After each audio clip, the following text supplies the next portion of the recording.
So what exactly is a rifle?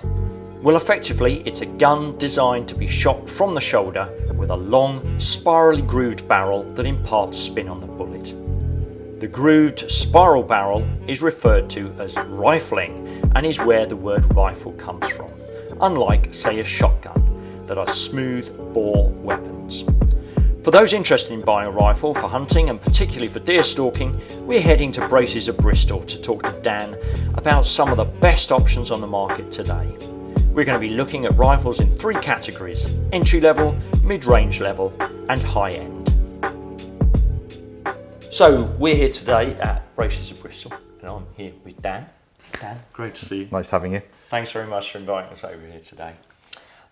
What we're going to do today is we're going to be taking a little look at some rifles, and of course if you're in the market to buy a rifle, this is going to be very useful for you. And we're going to divide it, I think, into three categories. We're going to look at some entry-level standard rifles, mid-range rifles, and then some high-end stuff as well. All of these, of course, to be fitted with other accessories like moderators, telescopic sights, that type of thing. But really what I want to do here today is tap into Dan's expertise here, because you're selling rifles day in, day out, aren't you, Dan? Yeah, we do a lot with the rifles. We sort of specialise rifle section of the shop.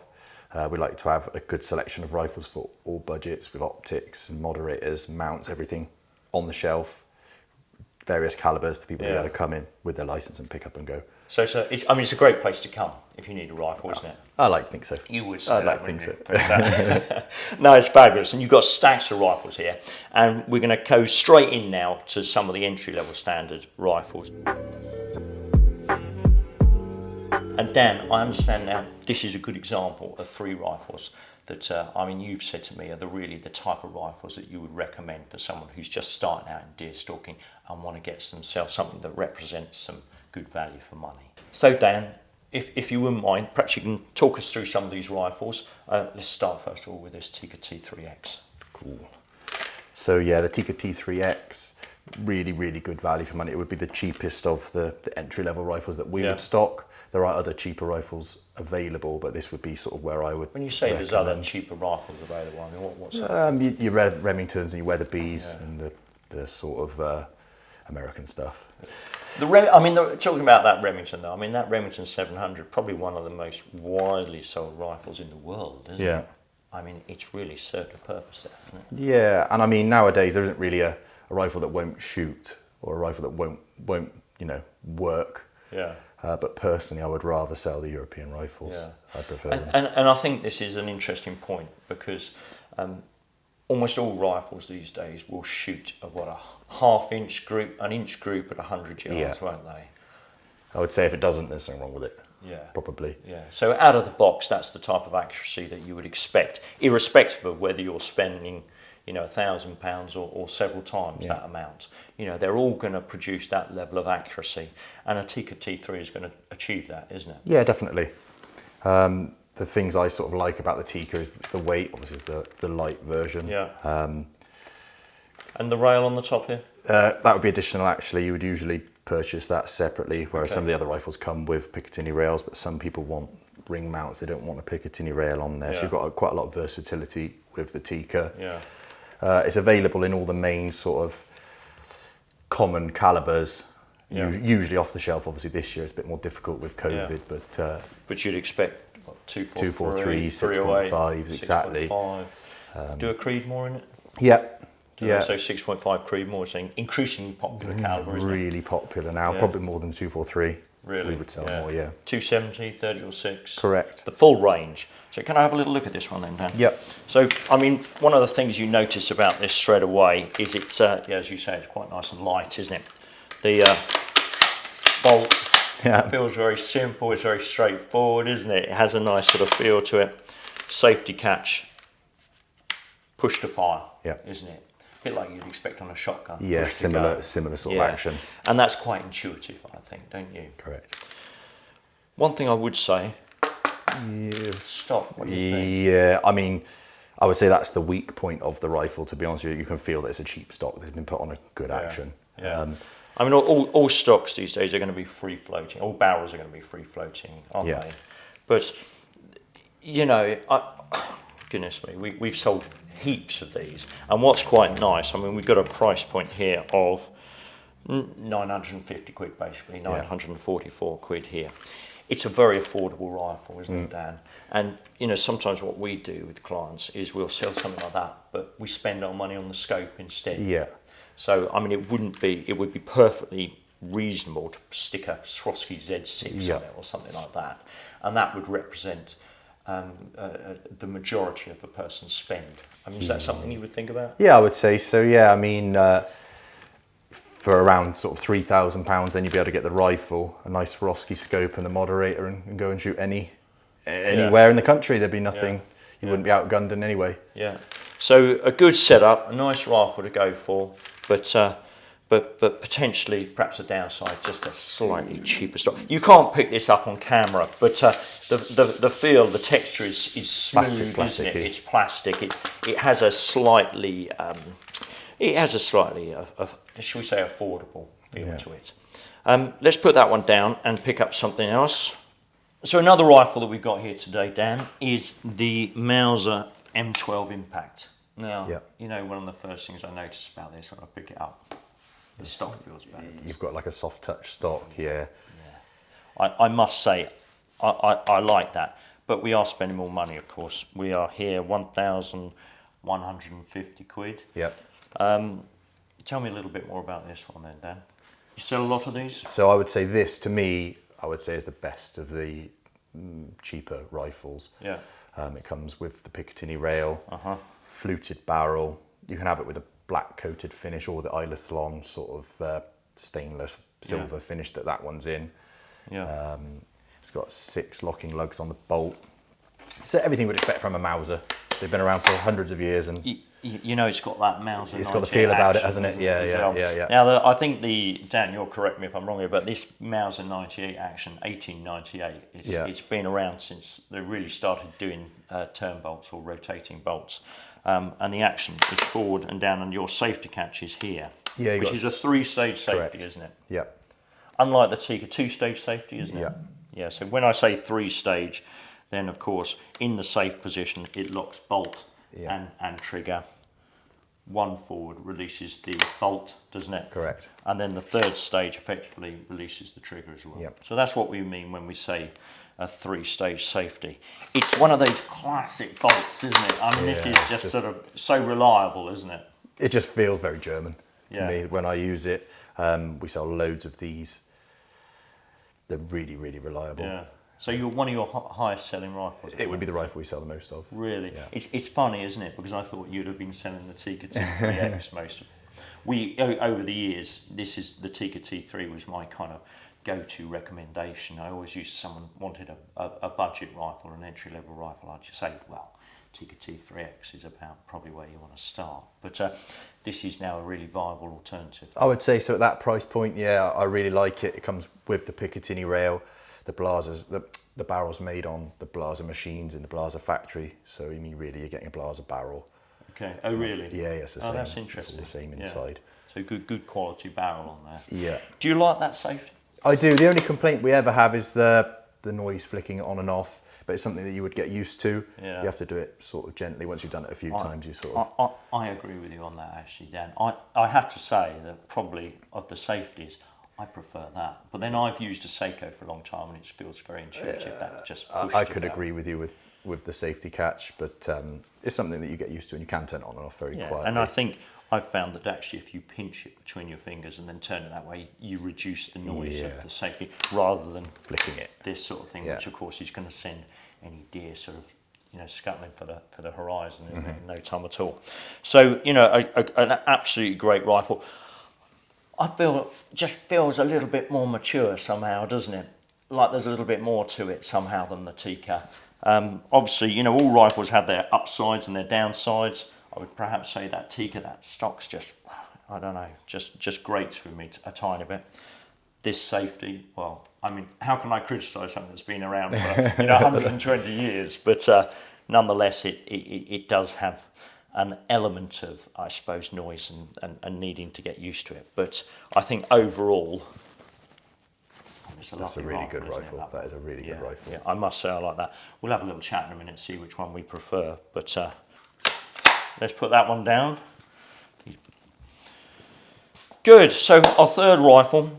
Dan, why don't you pick this one up and talk us around this one? Fairly new on the market, actually. This particular variant of it, but it's the Sauer 100 XTA stainless. Okay. They've literally just come in this summer. Oh, really? Obviously, the main advantages of it was the stainless coating. Yeah. Good for rust prevention. It's sort of easier to look after than your standard blued barrels that you would get on a shotgun. Yeah.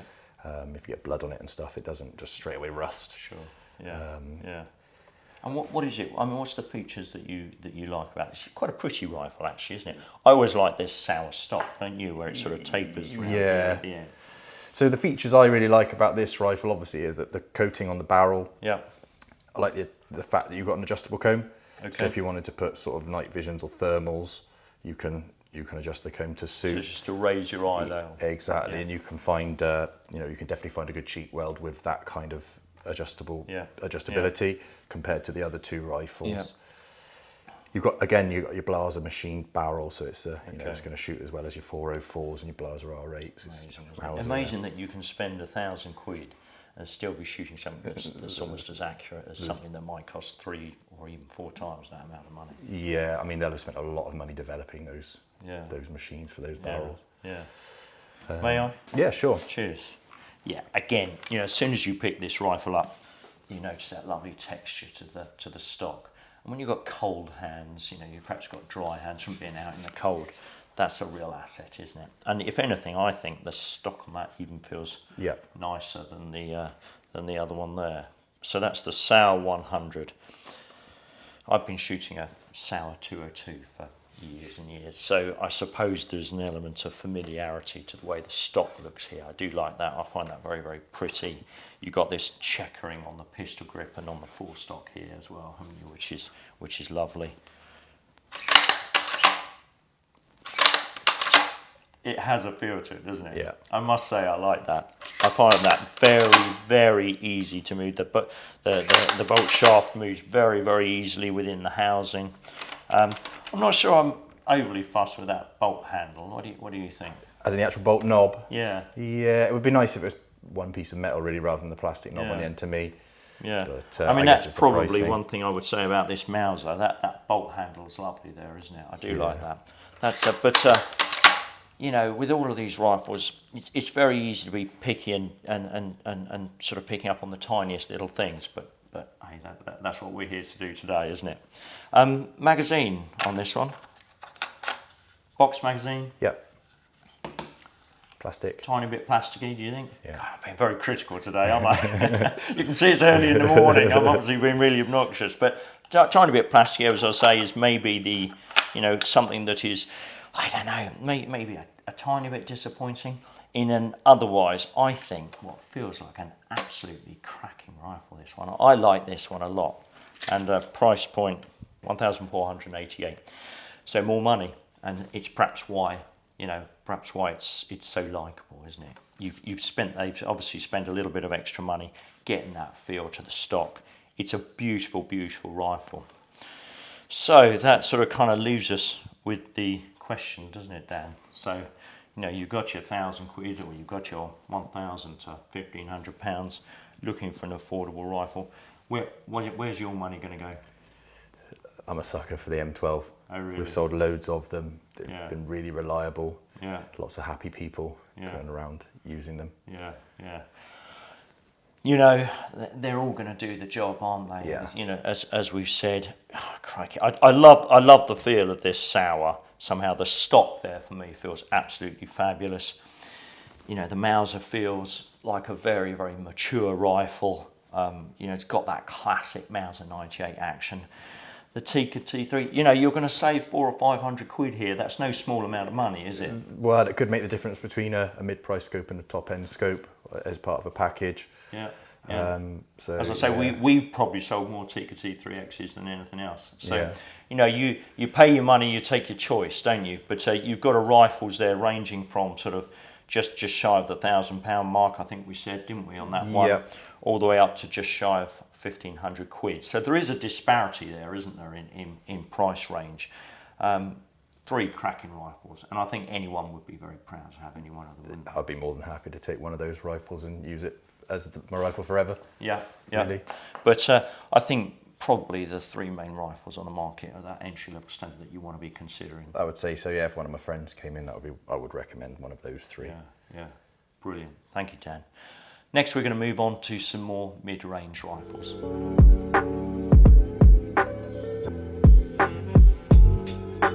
Right, so here we are with a couple of mid-range alternatives, and here Seiko seem to be dominating the market, don't they, Dan?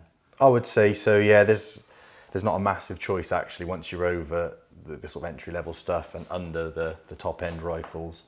There's not a massive choice that would represent a good return value if you were ever to sell it or trade it in. Yeah. So I would always try and sell one of the Seikos at that point. Seiko or Sarko? Well, it depends. You're supposed to say Sarko, aren't you? Oh, you really? Sako. Sako. Right. Sako. Sako. We've got a couple of rifles here.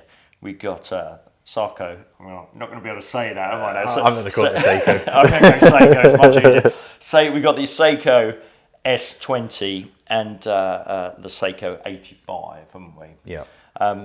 The 85's been going for quite a long time, hasn't it now? I've had my Seiko 85, I think, for 10 years, I suppose, something like that. Cracking rifle. I mean, let's start with this because it's a bit of a stalwart, isn't it, of those mid-range rifles. We should point out that this isn't your typical Seiko 85, though, is it? No, this is the carbon lights. You've got like a carbon fibre stock, fluted barrel.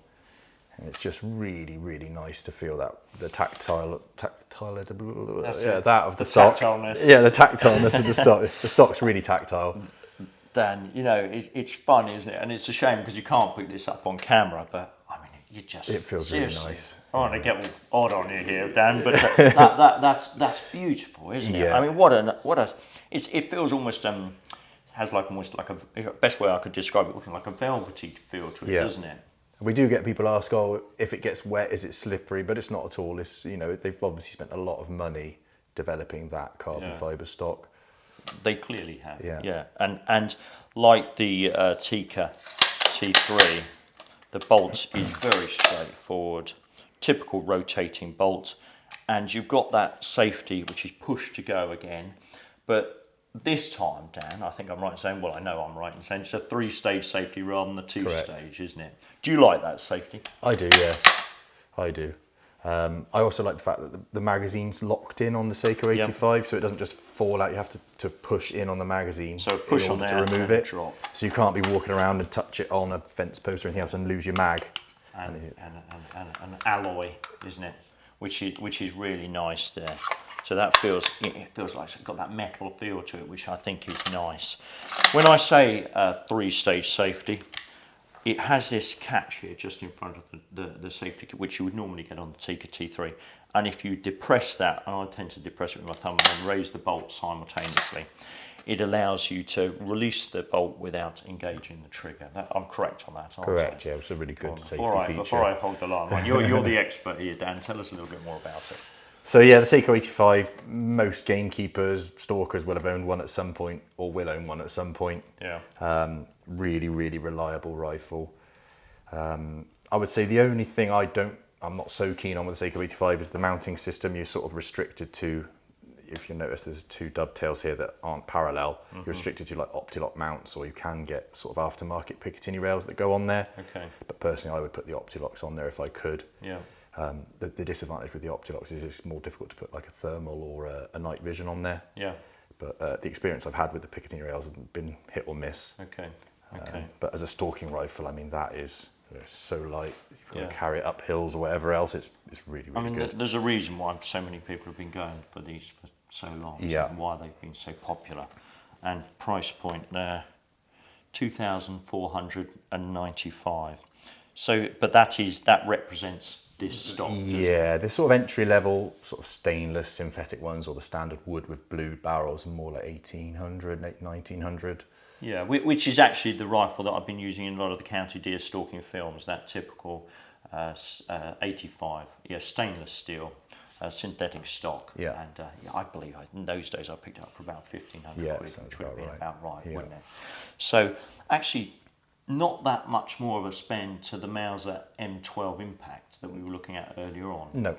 So an extra sort of couple of hundred quid gets you this then, really. Yeah.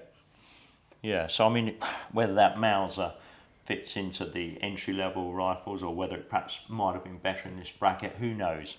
But it gives you an indication of around that sort of spend. So for perhaps just a little bit more, you can go for that Seiko 85. A very, very nice and I feel very sort of robust rifle, I think. So well done, Sarko, on that one. Dan, tell us about the next one. So this is the, new last year Seiko S20. They've been sort of dribbling into the country since then. It's actually slightly cheaper than Seiko 85, despite being their newer model. They're just over £1,600 for the Hunter version, which is this. Okay. The main features, I would say, would be the adjustable comb, which just clicks up and down. Yeah. You've got a thumb hole stock, which a lot of people are sort of looking for nowadays. Comes with a built-in Picatinny rail. So again, if you want to put your thermals and things on, you can put them straight on there with a normal set of mounts. You've got sort of fluted barrel as well. It's actually a modular system. I've not tried to take one. You can take the thumb hole stock off and put the precision stock on. I've not tried to do it myself, but it's supposedly possible, and you can break it down into a transport case. Okay. So for travel, it can be quite good. Yeah. For me, the only sort of downsides I would say to it, it's got that little bit of plasticky feel on the stocks, a bit like on the Tikka T3, but you have got at least some extra grip on the forend and the grip here. The other thing I've had people say is about the magazine being a bit rattly. I noticed this when you picked it up, actually, Dan. You just went like that, you didn't can you? sort of feel it. When it's got bullets in, it's not as bad, it's heavier. There are some sort of aftermarket fixes that you'll find on YouTube how to stop that. Yeah. I mean, realistically, it's not actually going to make a lot of difference when you're actually using it, but it could be a bit annoying. Yeah. May I? Sure. I've seen, I think a couple of clients have turned up with these. I mean, there's a weight to that, isn't there? Actually, it's one of the things you notice straight away. It's certainly a heavier rifle. I quite like a thumb hole myself. So when Seiko brought this out, I was quite excited to see it because I was quite considering a thumb hole, and I thought, well, at that sort of price point, that makes a really interesting proposition, doesn't it? I've got these freakishly big hands, so so the actual reach there, I'm not sure I find that very natural, but that's just a personal thing. I love this. That's a nice Built in, it's pretty good. Yeah. I think that's really good. I like the look of the rifle as well, to be perfectly honest. It's got these inserts here on the pistol grip and the forend, so whilst the stock has that slight Tikka T3 feel to it, doesn't it? That slightly plasticky feel. It's improved by these nice inlays here, isn't it? Yeah, they had a degree of grip. I also quite like the Cerakoting they put on the barrels. Yeah, nice. Sort of really robust compared to normal bluing, especially Seiko sort of bluing. It's not the best, whereas the Cerakoting is much more hard wearing. Yeah, so a bit of thought's gone into that, hasn't it? Really. It looks fab. It does. It looks fab. I think it's. I like it. I must say. When Sarko brought this out, I thought, fabulous. Really, really nice rifle. Slight downside, as I say, it's just. I can't help but feel, and I think you mentioned this earlier. Just with a little bit more spend, I think they could have had something really, really special, couldn't they? Yeah. But as an all-round rifle, so not everyone's going stalking. Some people want to go shoot foxes at night in trucks and things like that. This is really good because it's super robust. Stalking is the centre of our world, though. I'm not interested in anyone else. It's a cracking rifle, actually. I do like this bolt handle as well. Yeah. Again, perhaps because I've got fairly big hands, but I like something that like a proper you can bolt grasp there, and if you've got gloved hands or cold hands, that feels great. So Dan, back to this question then. So if you've got maybe that sort of mid-range level of spend, 1,800 quid, that sort of thing, where does your money go? I'm loyal to the Seiko 85. Are you? Yeah, I had one when it was my second rifle. I really liked it. Yeah. I probably would stick with the Seiko 85 if it was me. Yeah. I don't know. Well, I mean, I've got a Seiko 85, haven't I? So, I had purchased my Seiko 85 before the S20 came along. Honestly, well, I suppose my indecision speaks volumes, doesn't it?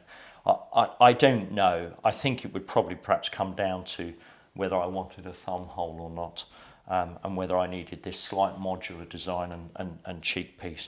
But, well done, Sarko, really, for coming up with two absolute corkers. Yeah. Brilliant. Well, thanks, Dan, for that. Okay. Next we're going to do is we are going to move on to some high-end stuff. This is going to be fun, I think.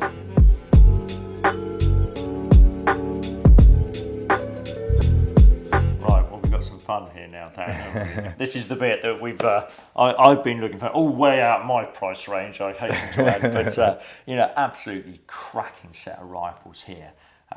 Dan, tell us what we got. So here we've got three different models really. You've got the Sauer 404, the Blaser R8, and then the Blaser K95.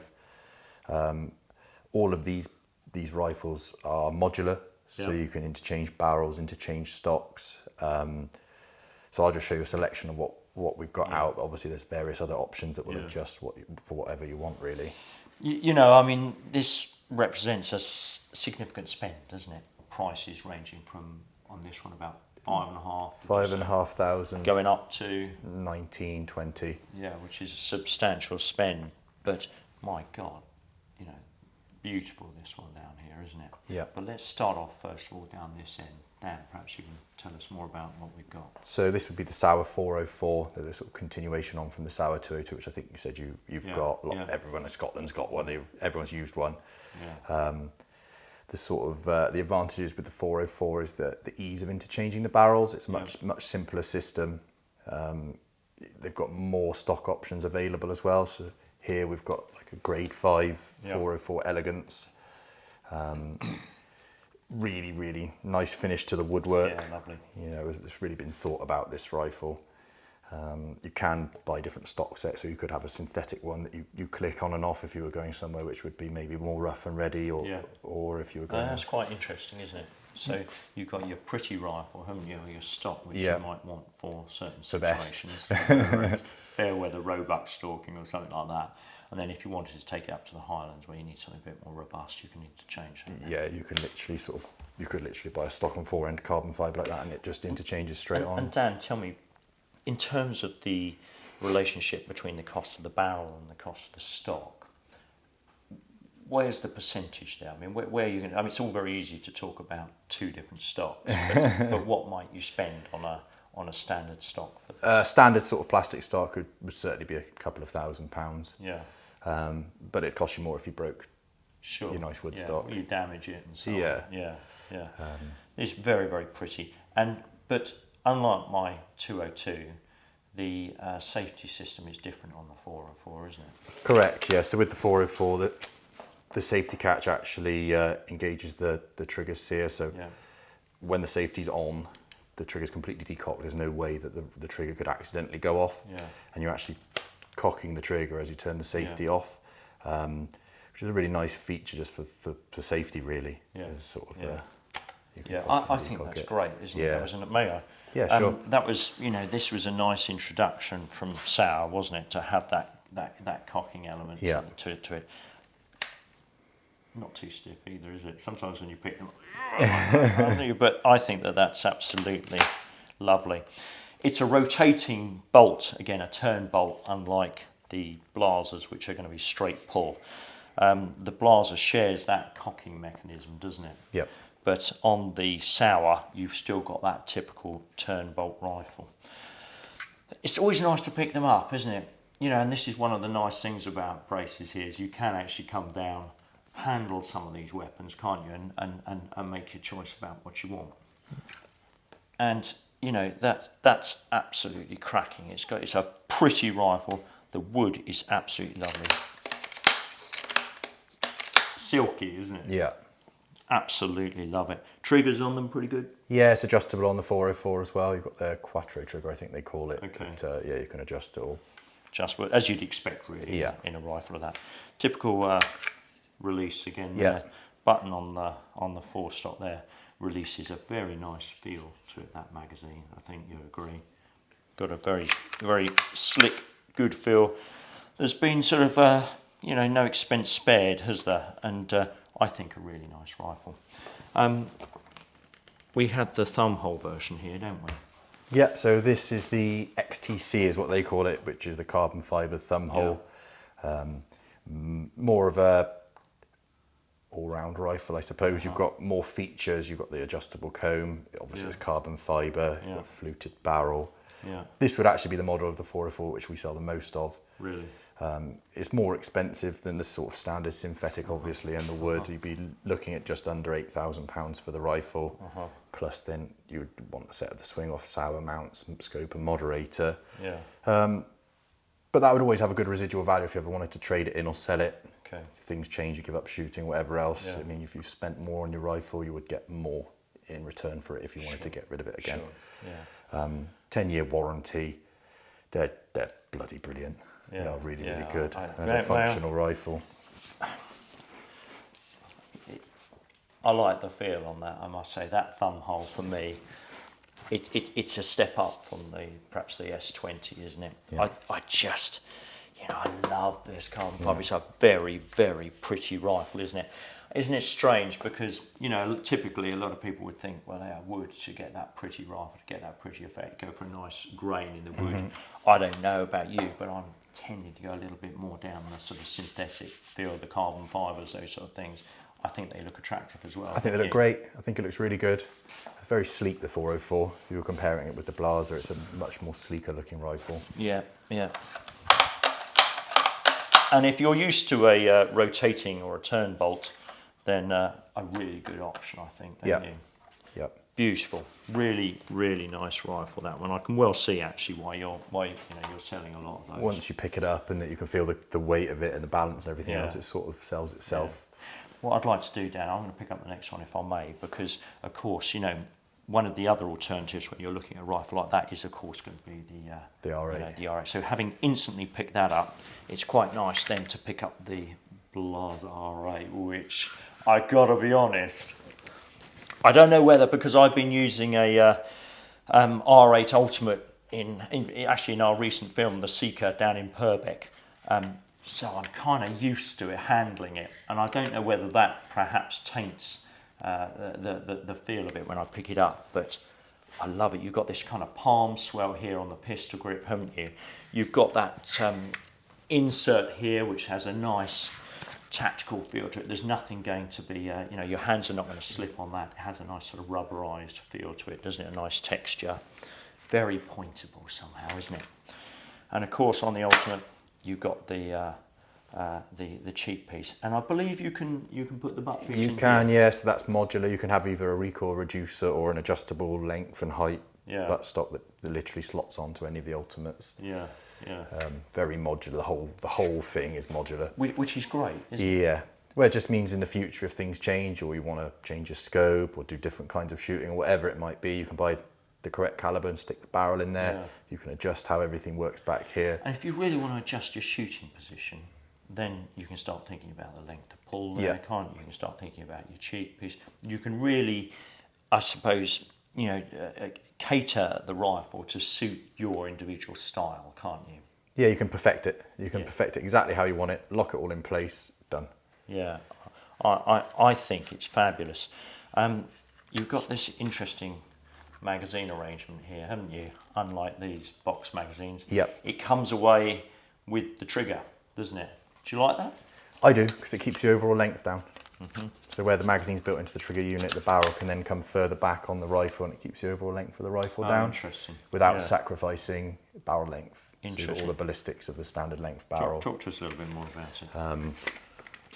But yeah, with the magazine built into the trigger unit, obviously the barrel can come much further back, whereas on a traditional rifle you would have the trigger, then the magazine, and then the barrel sort of starting up here. Clever. Really good, really good. Good for transport as well. It all fits down into a nice travel case. Like I said, you don't lose any of the ballistics from having to have a shorter barrel to keep the barrel length down. Just really clever. And the thing with the blazer compared to the Sauer is you have a straight pull action, so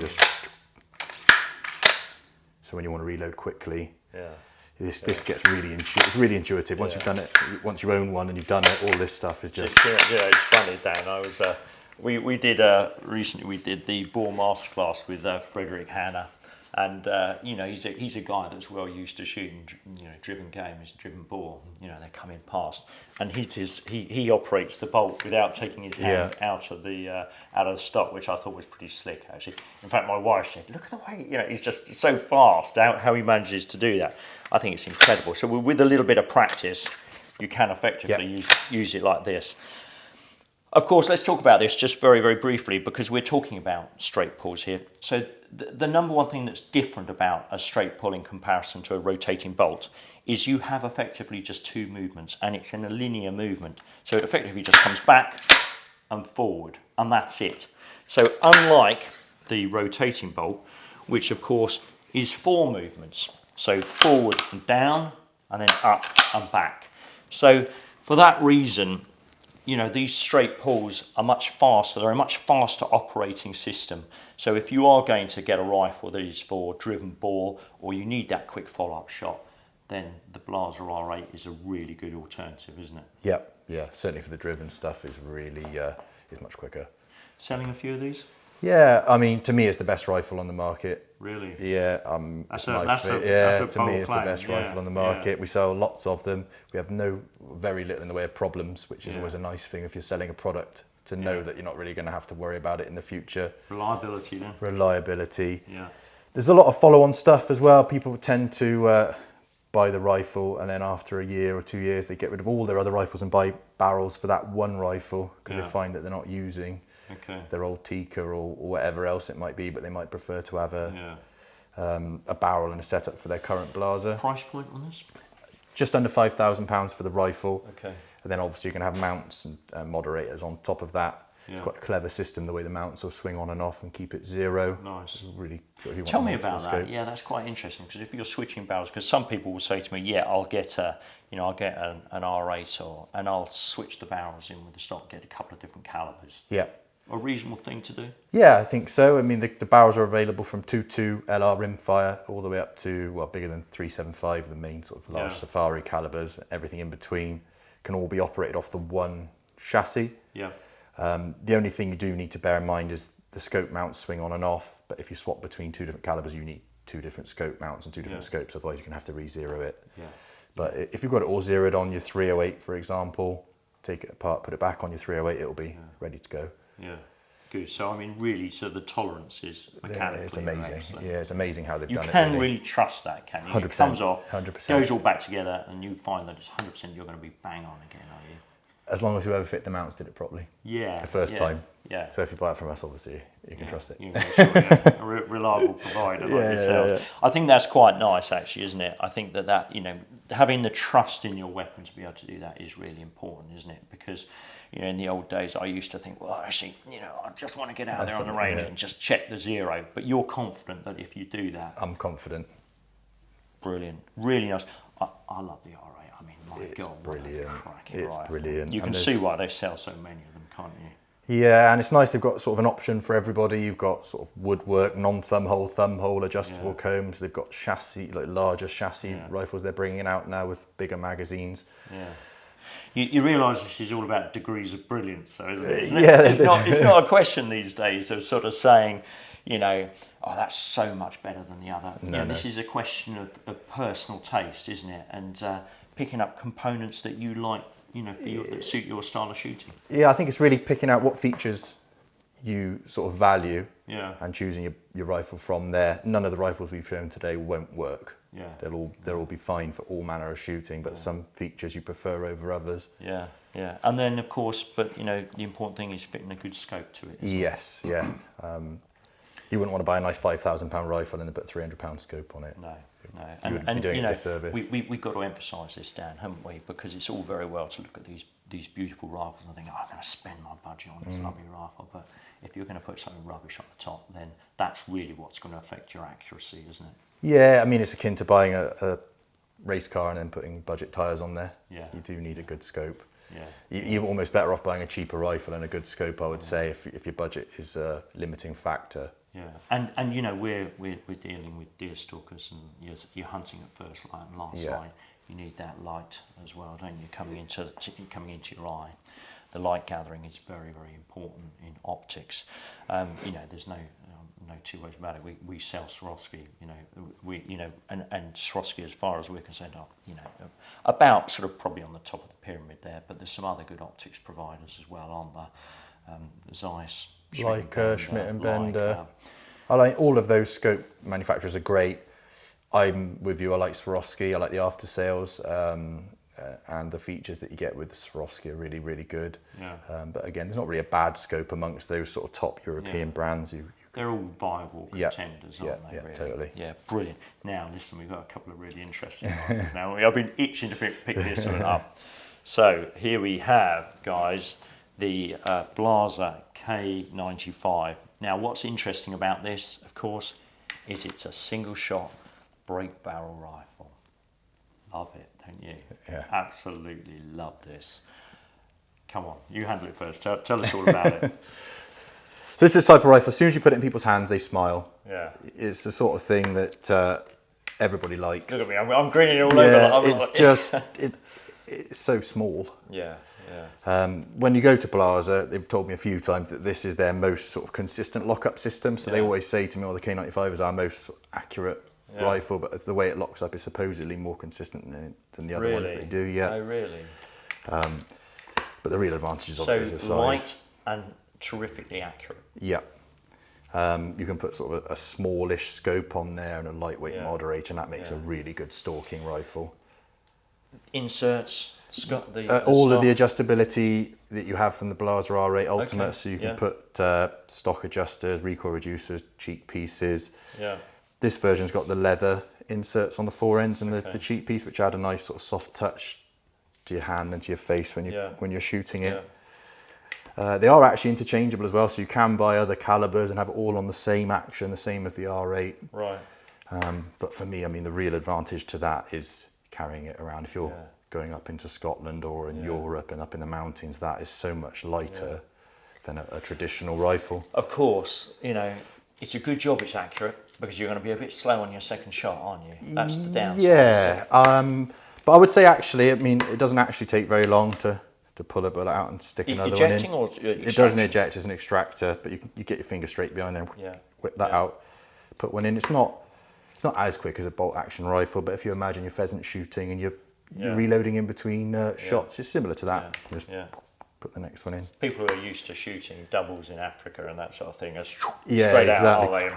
As that buffalo bears down on them. It's no surprise they're so quick about it, is it? But you've got the same system as well as the R8 with the cocking on the safety catch. Yeah. May I? Sure. I love the weight. I don't know about you, but I mean, I've been deer stalking for a very long time now, and there's a tendency, I think, initially when you start stalking, to pick up more and more equipment. Before you know it, you're going around with these great big kit belts, and you've got your shooting sticks and your binoculars and knives and gloves, and before you know it, you're really weighed down with a lot of kit. So there's a part of me, I think, that kind of likes this almost back to basics type of thing, and that's really what the K95 offers you.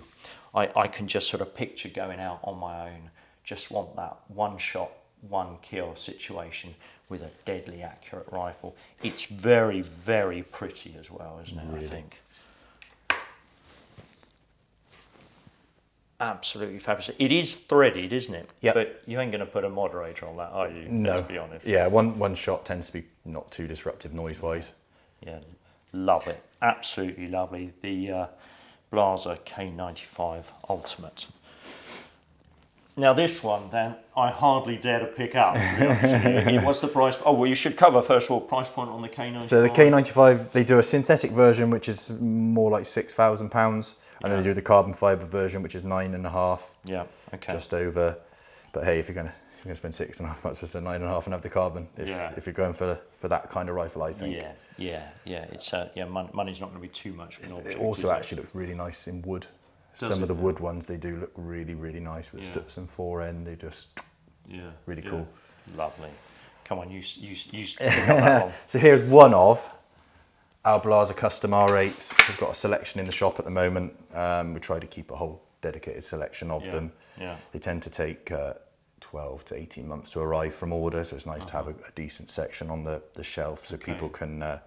so a bit of a lead time. Yeah, definitely. It's nice to be able to display what's available or what's possible in the Blaser custom shop, because pretty much you can have anything you want on there. Okay, yeah. So this one's grade 10 woodwork. We've got a roe deer engraved one side. Yeah. We've got a red stag the other side, and then if you look underneath, you've got a fox and wobble.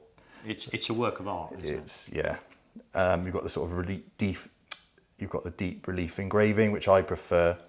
Could give it the Blaser stamp. Otherwise, it just looks like another European shotgun engraved with a bloody pheasant one side and a duck the other side. Yeah. Go on, I'll brave it. Let's have a go. I mean, you've got the typical Blaser action, haven't you? Yeah. You know, it's again that cocking system there, haven't you? You know, there's no two ways about it.